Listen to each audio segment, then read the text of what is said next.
엑셀을 사용해서 MBO를 설명하는 두 번째 영상입니다.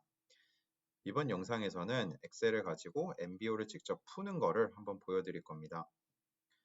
제가 사용하고 있는 자산들은 이렇게 5개를 사용하고 있고 5개의 자산을 가지고 포트폴리오를 구성하는 예시입니다.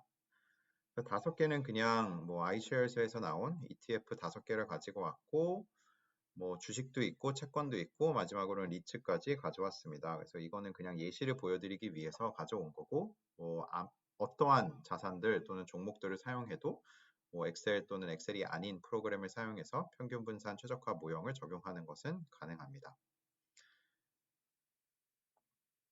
저는 모든 데이터를 이제 야후 파이낸스에서 가지고 왔고 수정 종가를 사용해서 월별 수익률을 계산한 다음에 그거를 가지고 최적화 문제를 풀었습니다. 그래서 보시면은 이렇게 야후 파이낸스에서 뭐 첫 번째 자산으로 가지고 온 거는 IWV를 가지고 왔고, 그러니까 미국 주식 시장을 대표하는 iShares에 나오는 ETF가 되는 거고, 러셀 3000 같은 경우에는 S&P 500보다는 훨씬 더 많은 종목들을 가지고 포함하고 있기 때문에 그거를 그냥 그 ETF를 제가 가지고 왔고, 여기 히스토리컬 데이터에 보면은 이제 과거 데이터를 구할 수가 있어서 거기서 저는 이제 어드저스티드 클로즈를 monthly로 가져왔습니다. 네, 그래서 클로즈 프라이스를 일단 가져오면은 히스토리컬리 이렇게 프라이스가 주어져 있어요. 저는 이거를 월별로 가져온 거고 이 월별 히스토리컬리 프라이스를 가지고 이제 월별 수익률을 계산을 했고요. 네, 단순히 그냥 그 변화율을 저는 여기서 사용해서 예시를 보여드리겠습니다. 이렇게 수익률을 계산하고 그럼 제가 갖고 온 데이터는 2020년도부터 22년도 말까지의 월별 수익률을 이렇게 계산할 수가 있게 됩니다. 그 다음에 이제 이렇게 갖고 온 총 데이터의 3년 기간 동안에 이 월별 수익률의 기대값과 표준 편차를 계산하면은 이렇게 나오게 됩니다. 그 다음에 단순하게 그냥 뭐 연 단위로 기대 수익률과 표준 편차를 애뉴얼라이즈해서 보면은 기대 수익률은 그냥 12를 곱하고 표준 편차는 루트 12를 곱해가지고 대략적으로 이렇게 연으로 환산했을 때는 이런 값들이 나올 거다라는 것을 한번 확인을 해봤습니다. 그래서 이거를 가지고 MBO 문제를 그냥 바로 풀 수도 있는데 여기 보면은 지금 두 개의 자산이 기대 수익률이 음수이기 때문에 이렇게 평균 분산 모형을 풀어도 되지만 풀면은 기대 수익률이 음수인 경우에 이제 공매도가 불가능하다라고 문제를 풀면은 이제 이 자산들은 사실 투자를 거의 안 하게 될 거기 때문에 그냥 이번 예시에서는 더 다양하게 투자를 할 수 있는 예시를 보여드리기 위해서 이 가져온 히스토리컬 리턴을 마지막 1년을 그냥 뺐습니다. 그래서 여기는 볼레틸리티가 좀 심해가지고 마이너스 월별 수익률도 많기 때문에 그냥 2022년도 데이터를 빼고 20년도와 21년도 이렇게 24개월 데이터를 가지고 MBO를 풀면 어떻게 되는지 그거를 보여드리겠습니다. 이렇게 20년도와 21년도 2년도만 보면은 월별 수익률이 다 양수로 나오고 표준 편차는 이렇게 되고요. 이걸 애뉴얼라이즈 시키면은 이런 식으로 나오는 것을 확인할 수가 있습니다. 그래서 워낙 이제 20년도가 특히 기대 수익률이 좀 높은 경우들이 많이 있었기 때문에 뭐 21년도도 당연히 그랬고요. 그래가지고 미국 시장 같은 경우에는 기대 수익률이 이렇게 높게 나오는 것을 확인할 수가 있습니다. MBO를 풀면은 기대 수익률과 표준 편차만 필요한 게 아니라 이제 코베리언스를 계산해야 되기 때문에 코베리언스를 계산하는 게 오른쪽에 제가 여기에 보여드렸고요. 그다음에 코릴레이션부터 보면은 코릴레이션이 역시 주식 같은 경우에는 이제 첫 번째가 이 미국 시장 주식이고 두 번째는 미국을 제외한 선진국이고 세 번째가 신흥국, 그 다음에 미국 채권, 그 다음에 리츠라고 보시면 됩니다. 그래서 미국과 선진국의 코릴레이션은 꽤 높게 나오고 미국과 신흥국도 어차피 주식시장이기 때문에 코릴레이션이 꽤 높게 나오는 것을 알 수가 있고요. 그 다음에 신흥국과 선진국도 코릴레이션이 뭐 0.8 이상으로 나오는 것을 확인할 수가 있습니다.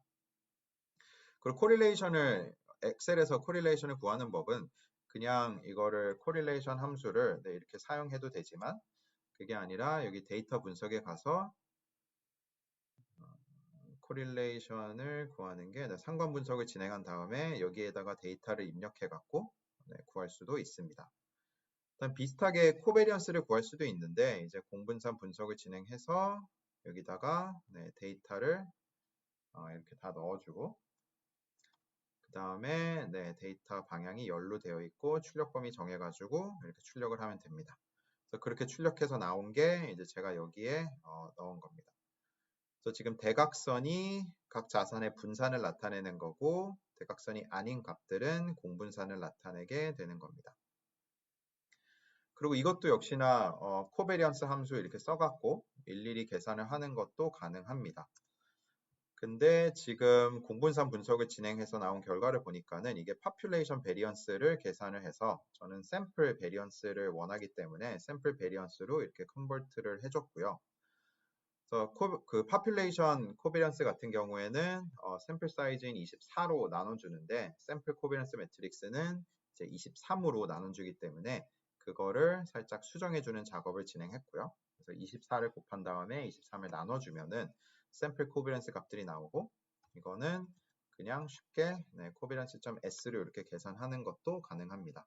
다만 자산이 많아지면은 이거를 일일이 계산하기는 좀 어렵기 때문에 이렇게 데이터 분석을 사용하거나 사실 엑셀이 아닌 뭐 파이썬이나 매트랩이나 다른 뭐 프로그래밍 언어를 사용하면은 아주 쉽게 공분산 행렬을 계산할 수 있습니다.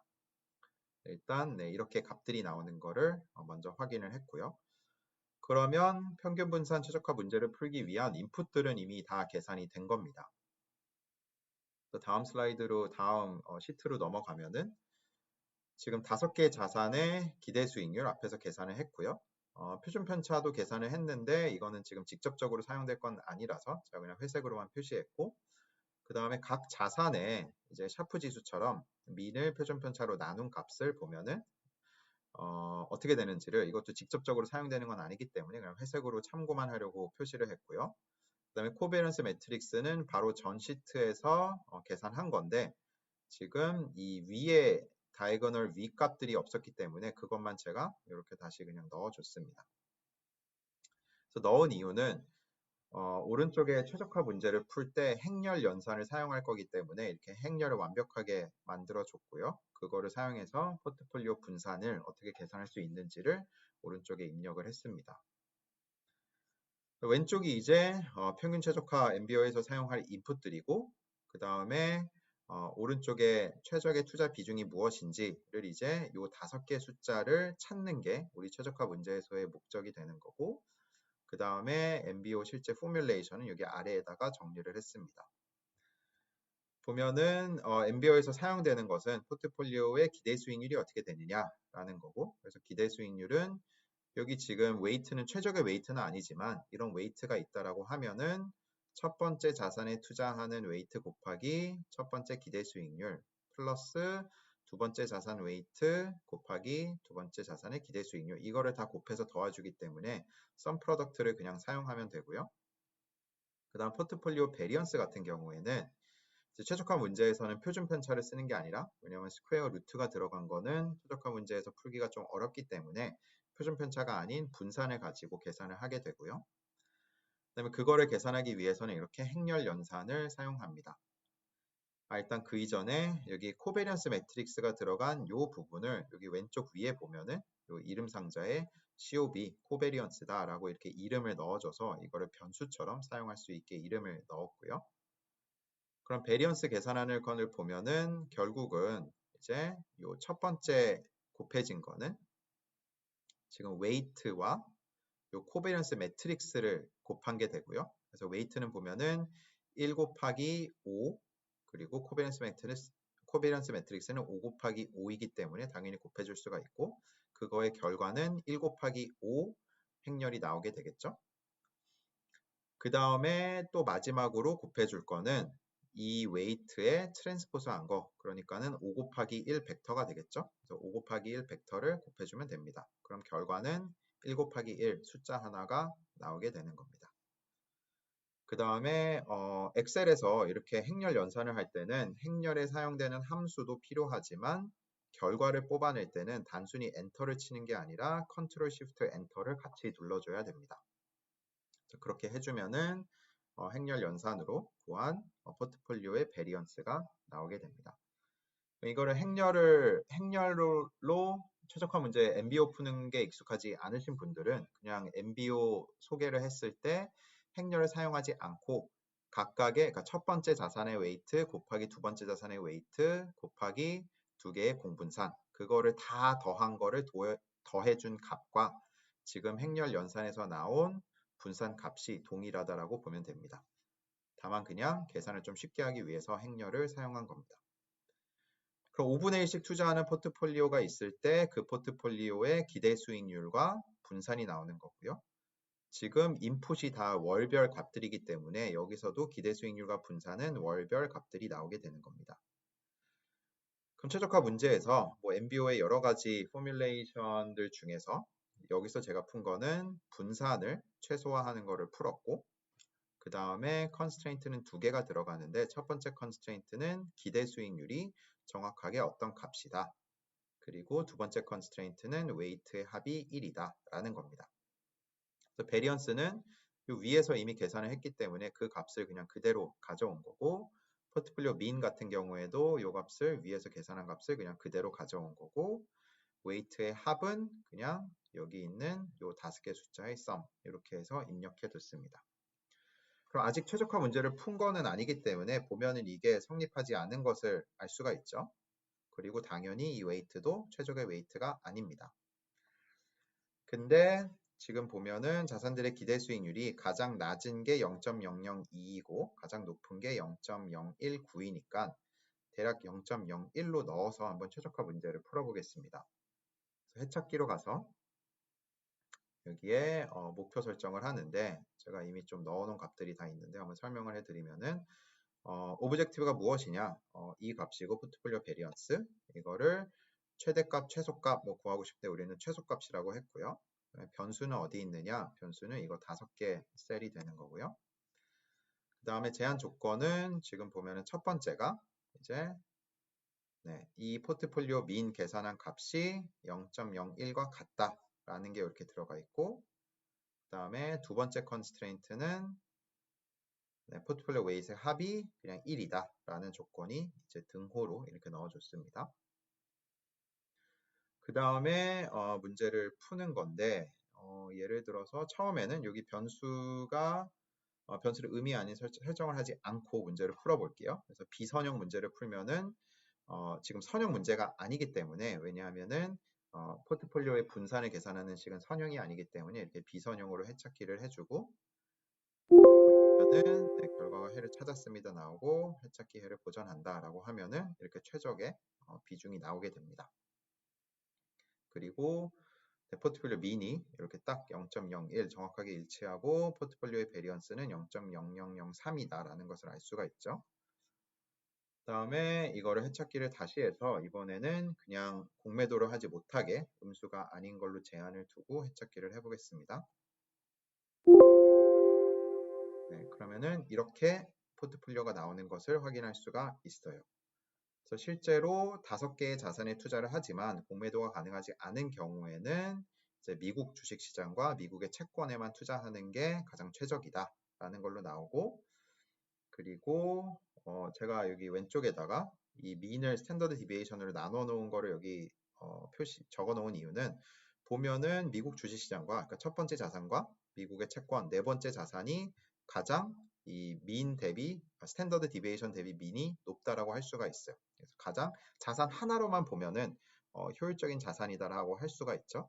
근데 이 두 자산 간의 상관관계도 꽤 낮기 때문에 이렇게 문제를 풀면은 결국 2개에만 나눠서 투자하는 게 가장 효과적이다, 효율적이다라는 걸로 나오게 됩니다. 그리고 지금은 공매도가 가능하지 않다라는 제약이 포함되었기 때문에 공매도가 가능한 것보다는 제약이 더 추가된 상황이기 때문에 바로 전에 공매도까지 가능했을 때는 포트폴리오의 분산이 0.0003이었는데 이제는 최적의 해를 구해도 0.0008까지 올라간 것을 확인할 수가 있습니다. 그리고 지금 자산들은 제가 뭐 기간을 좀 짧게 가져가기도 했고, 그 다음에 월별 수익률을 쓰기도 했고, 실제로 이걸 분석을 진행할 때는 아마 주별 수익률을 가장 많이 사용하게 될 거예요. 그리고 기간을 더 단기간으로 가져간다라고 하면은 월별 수익률을 사용하는 경우도 있고요. 그래서 그렇게 일별 수익률을 사용하는 경우도 있고요. 그래서 일별 수익률 또는 주별 수익률을 사용하면은 조금 더 이 상관관계가 조금 낮게 나올 수도 있고, 그 다음에 기간에 따라서는 지금 22년, 20년, 21년 같은 경우에는 모든 자산들이 이렇게 상승하는 그런 기간이었기 때문에 상관관계가 상대적으로 높게 나와가지고 5개 자산 중에서 2개만 선택하게 나왔을 수가 있는데, 다른 기간을 보면은 뭐 그렇지 않은 것을 직접 확인하실 수는 있을 것 같습니다. 그리고 마지막으로는 제가 이 값들을 좀 바꿔가면서 예를 들어서 여기를 0.015 뭐 이렇게 바꿨을 때 문제를 풀면은 또 다른 최적의 비중이 나오게 될 텐데, 그거를 공매도가 가능한 경우와 가능하지 않은 경우 몇 개로 먼저 풀어보고 마지막 시트에 넣어봤습니다. 그래서 기대 수익률을 이제 0.005부터 이렇게 그 자산 기대 수익률이 가장 높은 자산이 0.019였기 때문에 그냥 0.018까지만 가져갔고, 대략 이렇게 그냥 4개의 점을 제가 임의의 기대 수익률 값을 가지고 와서 4개의 포트폴리오 이렇게 구했습니다. 그 다음에 그 4개의 포트폴리오를 오른쪽에 이렇게 표시를 했고요. 그 다음에 공매도가 가능한 경우에도 똑같은 기대 수익률 4개를 가지고 문제를 풀어가지고 이렇게 나온 포트폴리오 4개를 여기다가 이렇게 그렸습니다. 그래서 보면은 2개의 Efficient Frontier를 비교했을 때 당연히 공매도가 가능한 Efficient Frontier가 조금 더 왼쪽에 조금 더 위에 놓이게 됩니다. 그래서 투자 제약이 적기 때문에 더 다양한 웨이트를 고려할 수 있게 되고, 그렇기 때문에 훨씬 더 효율적인 분산 효과를 누릴 수 있는 그런 포트폴리오를 가져갈 수가 있게 됩니다.